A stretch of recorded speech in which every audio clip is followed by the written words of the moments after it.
Ya, finalmente ingresó al Congreso ayer el proyecto de ley de presupuesto 2026. Anoche el presidente Gabriel Boric, como es tradición, en una cadena nacional entregó algunos detalles con énfasis en la responsabilidad fiscal y cuestionamientos a propuestas de candidatos a la moneda. Así fue la cadena del mandatario, que apuntó más directamente a José Antonio Kast, sin mencionarlo, y su propuesta de recorte de 6.000 millones de dólares. La iniciativa contiene un aumento importante en salud, elimina la glosa de libre disposición, lo que fue duramente criticado por los presidenciables, incluida Janet Jara. Benjamín Quinteros, ¿cómo te va? Buen día. Hola. Muy buenos días. Tras varios días, valga la redundancia, de especulaciones y discusión previa, finalmente el Ejecutivo ingresó el proyecto de ley de presupuesto 2026 en el Congreso Nacional, dando así inicio oficial a la discusión de la iniciativa que definirá los fondos con los que contará la próxima administración. Tal y como ha sido la constante del actual gobierno, los principales pilares del erario fiscal son la seguridad social y pública y económica, permitiendo así englobar áreas donde el Estado busca estar presente sin perder el equilibrio fiscal, un término que se ha utilizado mucho durante el último tiempo. Sobre este último punto hay bastante consenso, ya que son distintos los actores que han llegado al acuerdo que no se puede seguir comprometiendo gastos fijos sin ingresos permanentes. En esa misma línea, el presidente Gabriel Boric aseguró que se trabajó en un proyecto que contempla aquello y que se preocupe de las necesidades de las familias chilenas. Este presupuesto viene a consolidar 4 años de trabajo por Chile, uniendo responsabilidad social con responsabilidad fiscal, y que tiene el foco allí donde más se requiere un Estado presente, en seguridad, en salud, en pensiones y en vivienda, además de seguir avanzando en cuidados, en educación, en cultura y en deporte. El gasto público el próximo año crecerá en un 1,7%, lo que es consistente con el cumplimiento de la meta fiscal que comprometimos de 1,1% de déficit. Claro, porque ese es el escenario que enfrenta este gobierno ya en el 4.º año de administración, lo de la regla estructural, lo del déficit fiscal, también lo de la deuda pública, que el presidente Gabriel Boric defendió durante su alocución anoche, es la más baja de los últimos años. No hay mucho detalle, en todo caso, Benja, sobre el crecimiento de los ministerios, más allá de un par puntuales, digamos, por ejemplo, salud. Claro, porque se hace un análisis más bien amplio respecto a los 4 años de mandato. Según lo que decía el presidente Boric ayer, en esta cadena nacional habían aumentos por carteras, pero que se decía durante nuestra administración, durante los 4 años, por ejemplo, el Ministerio de Cultura ha crecido tanto. Entonces hay que sacar los cálculos para ver cuál va a ser la variación este año en particular. Y eso se va a conocer principalmente con la discusión parlamentaria, con este documento que se entregó a eso de las 5 de la tarde en el Congreso Nacional. Lo que sí está claro es que va a haber un erario que tendrá una expansión de un 1,7%, según lo decía ayer el mismo mandatario. Salud, educación y vivienda tendrán un presupuesto mayor al del 2025, eso ya lo sabíamos porque se había filtrado de hecho por parte de algunos parlamentarios que participaron del cónclave en Cerro Castillo. Donde sí fue específico el presidente en su cadena nacional fue en materia de salud, ya que dijo que este crecerá según su propio discurso con un aumento de 900.000 millones de pesos y un 30% en 4 años, una cartera que además tiene incluido, por ejemplo, dinero para el pago de licencias médicas. Todo esto en medio de la polémica por este mismo ítem.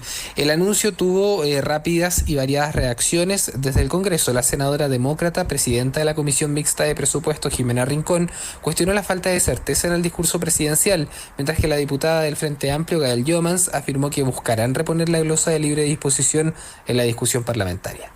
Es un bonito poema sobre los deseos a la patria, con este proyecto de presupuesto que pretende enfrentar las 3 dimensiones, ¿no?, de seguridad social, económica, pública, pero la verdad es que no entrega muchas cifras. Queremos que la ley de presupuesto incluya recursos de libre disposición para el próximo periodo, y eso es algo que vamos a plantear en el trámite legislativo. Esperamos tener disposición, diálogo, porque desde ahí construimos, ¿no?, desde la amenaza. La glosa republicana o de libre disposición que mencionaba recién la diputada Jomans es un ítem dentro del presupuesto que le permite a la administración entrante poder contar con un monto determinado, el que puede destinar a cualquier área. En 2021, dicha glosa contempló 460 millones de dólares y la facultad de reasignación de 260 millones de dólares adicionales. Esto es lo que le dejó el presidente Piñera al presidente Boric en esta segunda administración del expresidente Piñera. El presupuesto de este año no contempla un monto fijo de libre disposición, lo que ha generado también una polémica en torno a esto, pero sí permite reasignar hasta un 10% del presupuesto total. Es decir, lo que podrá hacer la futura administración, sea del color que sea, es poder redestinar 9.000 millones de dólares, es decir, 19 veces más de lo que pudo hacer la administración actual. No existe el fondo fijo de libre disposición o de glosa republicana, es decir, no van a estar estos 460 millones de dólares adicionales que sí dejó la administración anterior a esta, pero sí se permite una mayor cantidad de reasignación, es decir, de movimientos, poder sacar un porcentaje de un ministerio para poder utilizarlo en otro. Eso es lo que va a pasar. Esto también ha generado repercusiones entre los presidenciables, en particular entre los tres candidatos que lideran las encuestas. Janet Jara, José Antonio Kast y Evelyn Matei aseguran que no es una buena alternativa. De hecho, esta última decía que era un atentado contra la democracia, que era necesario poder contar con ese ítem para poder tener bajo la manga de alguna manera un dinero específico para poder hacer movimientos, para poder redestinar hacia un ministerio en específico, porque ellos no van a ser quienes van a apostar por este erario fiscal y, según lo que dicen, necesitan tener ese fondo. Ahora, dentro de los argumentos del Ejecutivo para hacer este cambio están las recomendaciones de un grupo experto transversal que hace un par de semanas llegó hasta el Ministerio de Hacienda para decirles estos son los cortes que hay que hacer para poder ahorrar cierta cantidad de dinero, y dentro de ese grupo está el exdirector de presupuesto y parte de la comisión de expertos, Matías Acevedo, quien además es súper cercano a Evelyn Matei, porque fue director de presupuesto del gobierno del expresidente Sebastián Piñera, y si uno revisa sus redes sociales es súper cercano a las ideas económicas, a la política económica de la banderada de Chile Vamos. Sin embargo, ahí hay una diferencia y seguramente se va a tener que tratar durante las próximos días o semanas. Fue el propio Matías Acevedo quien aseguró que se trata de un plan beneficioso para las arcas fiscales y también para la administración que asuma la presidencia el próximo año. Se está ampliando por más de 12 veces la capacidad que tenga el próximo gobierno de reasignar el gasto para financiar las prioridades de su mandato. Nosotros como comisión llamamos a un debate informado respecto a esta medida. Si no podemos avanzar en una medida tan simple como esta y tan beneficiosa para un gobierno que sigue, difícilmente podremos hacernos cargo como país del resto de las medidas que son muchísimo más complicadas para juntar el gasto público. Ya, de aquí en adelante, Benjamín, vienen 2 meses de discusión hasta fines de noviembre. Hay plazo para aprobar este proyecto de ley de presupuesto enviado por el gobierno, marcado inevitablemente por la campaña presidencial y parlamentaria. Pero el mensaje televisado anoche no deja de llamar la atención porque es bastante inédito, de verdad, que el presidente ocupe parte de estos minutos de mensaje, más allá de entregar los detalles de las principales líneas del presupuesto, para criticar, sin nombrarlo, una de las propuestas del candidato José Antonio Kast respecto del recorte del gasto público en 6.000 millones de dólares. Dice el presidente, y lo cito textual: un Estado responsable no abandona a su gente, por eso es irresponsable, además de indeseable, la propuesta de recortar 6.000 millones de gasto que algunos han levantado sin decir de dónde pretenden hacerlo. ¿Acaso van a echar abajo beneficios sociales? Es imposible, dice Boric, recortar 6.000 millones sin afectar derechos sociales como la PGU.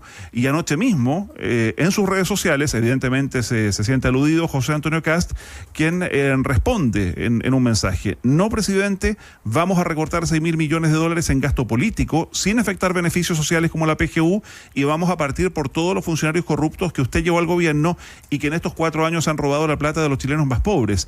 En un mensaje que luego tiene una serie de réplicas también en estas plataformas, pero José Antonio Kast sigue sin entregar los detalles técnicos de cómo va a recortar estos 6.000 millones, porque ciertamente 6.000 millones es mucho más dinero del que hoy día se paga en funcionarios públicos, por ejemplo. No lo ha hecho ni él ni sus asesores económicos. Recordemos que uno de los puntos más complejos para el propio José Antonio Kast en el debate de los candidatos y candidatas en Chilevisión fue cuando la propia Evelyn Matei lo emplaza a entregar detalles y argumentos técnicos de cómo va a llevar adelante este recorte.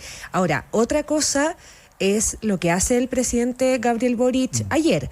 Es en lo absoluto una actitud inocua lo del mandatario, digamos, porque más allá de no mencionar a José Antonio Kast, para mucho el presidente lo que hace es involucrarse en el momento en el que está presentando el presupuesto de la nación en la campaña, digamos, ¿no? Y hay quienes dicen era un momento para hacer llamados a la unidad, para hacer llamados a que este presupuesto se tramite con seriedad en el Congreso y no apuntar a uno de los candidatos, digamos, porque no apuntó a más de uno, apuntó a José Antonio Kast y su propuesta bien puntualmente más allá de que, insistimos, no lo menciona. Claro, no da su nombre, pero sí habla de una propuesta lógico, particularmente que es del candidato del Partido Republicano. Ahora, sobre lo que decía Mauricio, queda en evidencia igual esta diferencia entre los distintos candidatos y también con el Ejecutivo, pero falta el poder transparentar, lo ha dicho el gobierno, lo han dicho los candidatos y también hubo repercusiones ayer a través de redes sociales luego de este mensaje presidencial de saber cómo se van a cortar esos 6.000 millones de dólares, porque no sé, aunque el candidato republicano diga que va a haber corte en salarios, por ejemplo, o en puestos de trabajo estatales, esos 6.000 millones de dólares no dan. De hecho, hubo un debate hace un par de semanas de los equipos económicos de los tres candidatos que lideran la encuesta, Jara, Kast y Matei, y nuevamente se emplazó al equipo de José Antonio Kast para que diera estas cifras, y cuando el equipo dice, bueno, vamos a hacer esto, se nombran las cosas que se van a hacer, todos los expertos que estaban ahí en ese minuto hacen el cálculo inmediato y le dicen frente a parte de este equipo económico que los cálculos no dan, que con los recortes que se habían dicho, que se habían nombrado, se llegaría tan solo a 2.000 millones de dólares. Así que queda ahí latente la discusión y pendientes también a cuando se vaya a expresar esto. Y es muy cierto lo que ustedes dicen, es un poco raro, por decirlo menos, que el presidente Boric haya utilizado esta cadena nacional que duró cerca de 16 minutos para lanzar estos dardos en contra del candidato presidencial, dejando en evidencia las diferencias entre ambas posturas. Y lo otro que también fue considerado como extraño por parte del mandatario en esta cadena nacional es que no se conociera en detalle cuáles iban a ser las variaciones entre ministerio y ministerio, sino que se hiciera un análisis completo en lo que va a esta administración, dejando en duda si es que hay algunos que a lo mejor vayan a bajar, pero que en la suma y resta de los 4 años, claro, hayan tenido un incremento importante. Claro, bueno, hay que estar pendientes a lo que pasa hoy ya en el Congreso. Comienza la discusión, comienza el trámite con el informe de finanzas públicas y el estado de la hacienda pública también en un trámite marcado, más allá de la obviedad, por el clima electoral, por el proceso electoral. Parte del trámite podría coincidir incluso con los tiempos de la primera vuelta y por esto que hemos hablado tanto, Benjamín, ¿no? Que va a estar muy centrado en el debate que son las proyecciones de ingresos que ha hecho el gobierno y las metas fiscales también incumplidas. Sí, y lo que tú mencionabas es súper importante. Hoy se conoce el informe de finanzas públicas y ahí se puede transparentar un poco lo que venían cuestionando los partidos de la oposición. ¿Dónde está la transparencia? ¿Dónde están los gastos? ¿Dónde están los ingresos? Si es que calzan o no calzan los números. Con dardos directo al Ministerio de Vivienda. Solamente como dato para finalizar, ayer el ministro de Vivienda, Carlos Montes, habló sobre esta presunta deuda de 1.000 millones de dólares que salió en un medio de comunicación escrito. Él dice que la cifra no es tal, pero asume que hay una deuda que es de 1/10, es decir, el Ministerio de Vivienda hoy día tiene una deuda cercana a los 100 millones de dólares, dicho por el propio ministro de Vivienda, que según el ministro Grau también, se va a poder saldar antes que salgan de la moneda como la administración Boric. Ya pues, Benjamín, vamos a seguir hablando respecto de la propuesta de ley de presupuesto enviada por el gobierno. Vamos a estar con los detalles también más adelante. Muchísimas gracias porque viene para ti también harta pega por delante. Buenos días. Muy buen día.